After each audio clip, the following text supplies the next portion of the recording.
अस्सलाम वालेकुम, आप देख रहे हैं उर्दू पॉइंट। मेरा नाम बिलाल अब्बासी है। इस वक्त मैं मौजूद हूँ डी चौक में। आर्टिकल 245 के तहत पाक फौज को भी तलब किया है। मेरे कैमरामैन आपको मेरे अकब में दिखा सकते हैं, ये पाक फौज के दस्ते हैं। यहाँ से रेड जोन की तरफ एंट्री होती है। पार्लियामेंट हाउस है, सुप्रीम कोर्ट है, मिनिस्ट्रीज हैं, और उसके अलावा वो जो ऊपर है जो कंटेनर्स लगे हुए हैं वहाँ रेंजर्स है।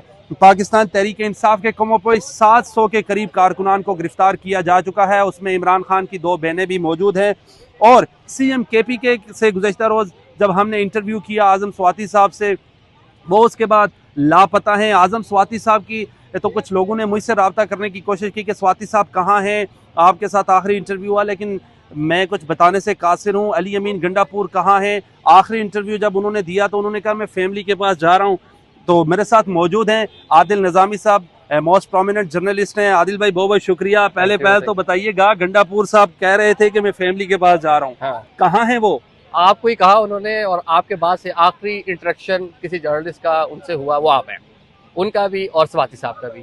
तो ये तो आप हमसे ज्यादा बेहतर आप बता सकते हैं क्या है। लेकिन चले, अब ये है जी, गंडापुर साहब को फैसिलिटेट किया गया, समहाउ यहाँ तक लाया गया, क्योंकि जब आप हुकूमती मशीनरी का पार्ट होते हैं, जब आप एक इस तरह के अहम ओहदे पे होते हैं, वो chief executive of the province है, तो वो हुकूमती मशीनरी के साथ अदारों के साथ डेफिनेटली राब्ते में थे। यहाँ तक उन्होंने कारकुनान को लेके आना था, ले आए। बानी पीटीआई ने जो ऐलान किया था वो पूरा हो गया। अब उन्होंने दूसरी जानिब भी लोग खुश रखना है।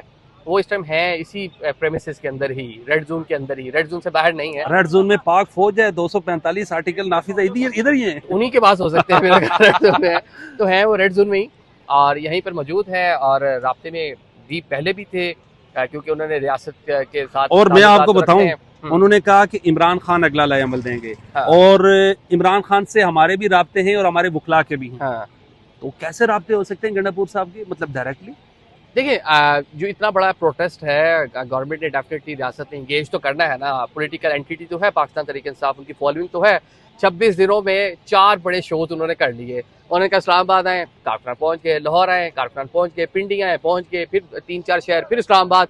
तो कारकुनान उनके साथ तो हैं, लोग तो हैं, तो लिहाजा कहीं ना कहीं सामने उनको इंगेज तो करना पड़ेगा। बाकी गंडापुर जो है, देखें, वो राब्ते में अदारों के साथ पहले भी थे, अब भी हैं, और अभी भी उन्हीं के पास है। मामला कूल डाउन करने की कोशिश की जा रही है। ये समझते हैं कि ये सब कुछ प्री प्लान हुआ। इस्लामाबाद से 26 किलोमीटर दूर, उसके बाद कमो पेश 40 रुकावटें थी। हाँ। जो पहाड़ी जहां पर उन्होंने गुज़श्ते दो दिन कबल स्टे किया, उसके बाद इस्लामाबाद आना, अचानक नाजिल हो जाना, क्या था यार? आप हमसे ज्यादा फील्ड में आप होते हैं, आप बताएं कि इज इट पॉसिबल कि अली बिन गंडापुर का कॉन्वॉय या 8-10-15 गाड़ियां तमाम अदारों की अप्रूवल के बगैर आसानी से इस्लामाबाद आ जाएं और इस इलाके तक, रेड जोन के पास, केपीके हाउस तक पहुंच जाए, और मीडिया को भी नहीं पता चला सर? 26 तो नंबर M1 भाई, ये फैसिलिटेट किया गया, उनको पैसेज दिया गया, आप आए, आके बात करें, उनको बुलाया गया और बड़े इजीली यहाँ पे जो हमारे जो दोस्त हैं अमेरिका में, बैठ के बातें करना आसान है कि वो नहाने धोने चले गए थे, वो उनका कपड़े चेंज करने चले। ओ भाई, जो कंटेनर साथ आ रहा था उसके अंदर वॉशरूम भी था, कपड़े चेंज करने की जगह भी थी, बल्कि जिस V8 गाड़ी में वो ट्रैवल करते हैं सीएम, तो उसके अंदर भी कपड़े चेंज हो सकते हैं। तो वॉशरूम तो इस्लामाबाद पूरा, मतलब आपको पता है कि किसी भी चौक चौराहे पे, मतलब होटल्स हैं, घर हैं, और वैसे प्रोमिनेंट शख्सियत है, किसी का डोर भी नॉक करते और कहते जितना मैंने फ्रेश हो, कहते आए जनाब, आप आए, वेलकम करते, बल्कि चाय भी बुलाते उनको, जो है ना।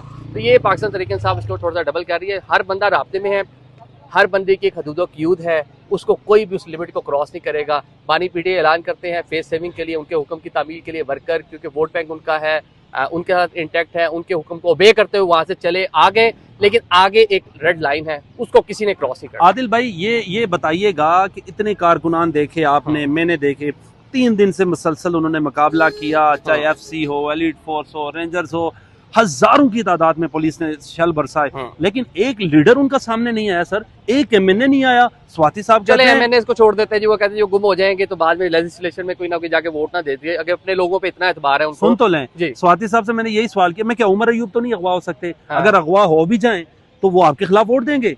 और जो आपके माशाल्लाह जज़ाकल्लाह बड़े प्रोमिनेंट सियासतदान हैं, जो टीवी पे बैठते हैं, हाँ, इंजॉय करते हैं अपनी मिनिस्ट्री, शुएब शाहीन है, बाकी लोग हैं, मतलब बड़े बड़े लोग जो सारे दिन टॉक शोज में हमारे पास आके बैठ के बात करते हैं, पार्टी की जो लाइन है वो बताते हैं कि ये सोच रही है पार्टी। सबसे असल जो बात है, गंडापुर लेके आए, हुकूमती मशीनरी, सूबे के चीफ एग्जीक्यूटिव थे, किसी ने उनको उस तरह से डील नहीं किया।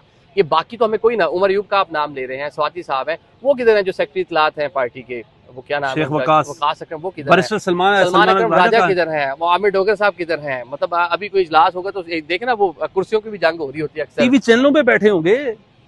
वो एक और हमें शाम नहीं को मौजूदा आके- नजर आए हैं नौजवान, नहीं चले वो मिले। रात तक यहाँ पे लड़ते रहे, बाकी तो हमें कोई नजर नहीं आया। सर ये जो कारकुनान ने शेलिंग का सामना किया, बड़े मायूस थे। मैंने केपी हाउस में जज्बाती लोगों को देखा, हाँ। केपी के सामने सीएम के सामने एहतजाज करते देखा। हाँ। लेकिन ये काल पे आ जाते हैं, क्या समझते हैं कि ये इमरान खान से दूर करने की कोशिश की जा रही है? केपी सीएम केपी लाहौर नहीं पहुंच सकते, संजानी नहीं पहुंच सकते, हाँ। किसी एहतजाज में नहीं पहुंच सकते, और यहाँ पहुंचे और आते केपी हाउस भाई क्या करने चले गए भी? ये कल से हम भी शशदर सोच रहे हैं कि वो नुसरत जवेद साहब ने वो एक बड़ा अच्छी सी कवाली चलाई थी नुसरत फतेह अली खान साहब की अपने प्रोग्राम में, कल रात तुम कहाँ थे? तो अब ये दोबारा उनसे पूछा जाएगा, भाईजान आप किधर थे? आप आए तो यहाँ डी चौक आना था ना, आपकी मंजिल तो ये थी ना, तो आप केपी हाउस क्या लेने चले गए? और कारकुनान को छोड़कर देखे ना, आप ही साथ थे, वो अकेले आए 8-10 गाड़ियों के साथ, कारकुनान किधर थे? बहुत पीछे, कोई ईरान एवेन्यू पे फंसे हुए थे, कुछ पीछे थे, वहाँ शेलिंग थी, ये तो आराम से आ गए। कहाँ से आए? कहाँ से आए सीएम? कहाँ से आए? कौन सा रास्ता इस्तेमाल किया? जाहिरा आप मोस्ट प्रोमिनेंट जर्नलिस्ट हैं, आप शो करते हैं, आपके यहाँ पर if I am not wrong 20 से ज्यादा जर्नलिस्ट हैं, और हर चौक में जहाँ पर लोग होते थे वहाँ कवर कर रहे थे। किस रास्ते से आए सीएम? यही तो सवालिया निशान है, किस रास्ते से है? हमें तो घर से दफ्तर आने का रास्ता नहीं मिलता, तो सीएम को किस रास्ते से? डेफिनेटली जो सीधा सीधा रास्ता था आपका एक्सप्रेस वे जो आपकी, सॉरी ये जो आपका कश्मीर हाईवे, उसी को यूज किया सीएम ने। देखिए सीएम को पैसेज दिया गया, आप इस चीज को इग्नोर नहीं कर सकते, आपको मानना पड़ेगा। जो लोग आप कह रहे हैं कि सीएम अपने जाती काम से चले गए, फैमिली के पास चले गए, तैयार होने चले गए, सब बातें गलत है। उनको रास्ता दिया गया, बुलाया गया, और वो ऑर्डर पे बॉर्डर पार किया, सारे रास्ते उनके लिए खुले इजीली। जनाब आप मुझे बताएं, कल आप उस रास्ते पे जा सकते थे जिन रास्तों से गुजर के सीएम पहुंचे हैं?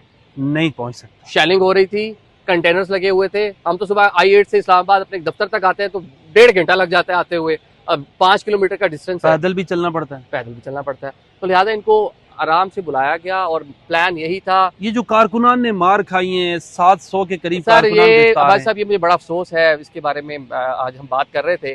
कारकुनान ही बेचारे मार खा रहे हैं। वो हमने देखा वकला तहरीक को, वो हमने देखा, उसका ताहिरुल कादरी साहब लाहौर से चले थे, फिर इमरान खान ताहिरुल कादरी 2014 में चले, फिर खाने मॉडल टाउन, फिर उसके बाद इमरान खान ने लॉकडाउन करना था पनामा वाले इशू पे, फिर उसके बाद मजहबी जमातों के नमूसे रसाले से रिलेटेड मामला पे एहतजाज, फ्रांस की एम्बेसी। मरता कौन है? कारकुन। मरता कौन है? एक आम जो पुलिस वाला जिसकी आज सुबह यहाँ पे नमाज जनाजा हुई है, और यहीं पे IG ने सुबह ऐलानात किए, इसके बच्चे रुल जाएंगे, किसी को याद नहीं होगा। पॉलिटिकल कारकुन मरते हैं। इमरान खान जाते हैं मुल्तान में स्टैम्पीड में, एक नौजवान मरा, 302 का उसके मर्डर घर गए, उसके घर गए खान साहब बुजुर्ग बारिश वालिद, उसके सामने हाथ जोड़ के इमरान खान ने माफी मांगी, ऐलानात किए आपके बच्चों को बाहर भिजवाएंगे, जहांगीर तरीन ने कहा नौकरी देंगे, 8 लाख का चेक दिया है, उसके बाद किसने पलट के भी नहीं देखा। तो मरता आम कारकुन है, गरीब है, मरता ये आम पुलिस वाला है। सर ये बताइएगा, जो इस्लामाबाद पुलिस के कांस्टेबल की डेथ हुई है, जाहिरा 302 लगना है, वो किस पे लगा है? किसको यार नॉमिनेट पहले किया? जो 302 लगे थे मुझे उसका जवाब नहीं, देना अभी है। किसको नॉमिनेट किया? छोड़ दें जिसको भी किया, जिसको भी करेंगे, पॉलिटिकल पर्चों का क्या आउटकम नहीं, होगा? मर्डर तो हुआ ना सर। सर आप मुझे बताएं, जो TLP के एहतजाज में 8 पुलिस वाले जो है वो शहीद हुए थे, खादिम रिजवी के जो साहबजादे हैं, साद रिजवी, उन्होंने फ्रांस एम्बेसी, पाकिस्तान तहरीक इंसाफ की हुकूमत थी, जब TLP को बैन करने का भी एक नोटिफिकेशन जारी हुआ, फिर शेख रशीद ने वापस लिया। वो 8 जो पुलिस वाले थे उनके मुकदमा किस पे दर्ज हुए थे, उसका क्या रिजल्ट किसको निकला? सजा हुई? किसको सजा हुई? तो ये भी पॉलिटिकल केसेस हैं। जब ये वापस जाएंगे, हुकूमत कहेगी अल्लाह तेरा मेहरबानी, ये वापस चले गए, रेड जोन खुल गया, इस्लामाबाद खुल गया, किसी के पर्चे याद ही नहीं होंगे। रूल कौन जाएगा? इनके बच्चे जाएंगे। सीएम अभी सेफ जोन में हैं, सीएम एंजॉय कर रहे हैं, इजाजत से हैं। एंजॉय कर रहे हैं। सीएम पिछली बार वाटर साहब कहते पैटिस खा रहे थे, इस बार लंच भी कर रहे हैं, डिनर भी कर रहे हैं, और कोई वहीद नहीं कि यहाँ पे जो लोग प्रेस कॉन्फ्रेंस करके जाते हैं ना, मोहसिन नकवी साहब या कोई और लोग, ये यहाँ से जाने के बाद लंच डिनर इकट्ठे ही करते होंगे। वो कोई तो कहते हैं हम तो 2 दफा रेड कर चुके हैं, सीएम नहीं मिल रहे। इंटीरियर मिनिस्टर ने ये कल रात को उन्होंने कहा था कि साफी ने पूछा किधर है, उन्होंने कहा आप बताएं किधर है, तो मजाक बनाया हुआ, सबको पता है वो किधर है, उनके पास ही है, और पूरे प्लान के मुताबिक आए, उस प्लान को एग्जीक्यूट कर रही है। सर बहुत बहुत शुक्रिया। आदिल नज़ामी साहब मेरे साथ मौजूद थे। बिलाल अब्बासी को दीजिए इजाजत। अल्लाह ने के बाद।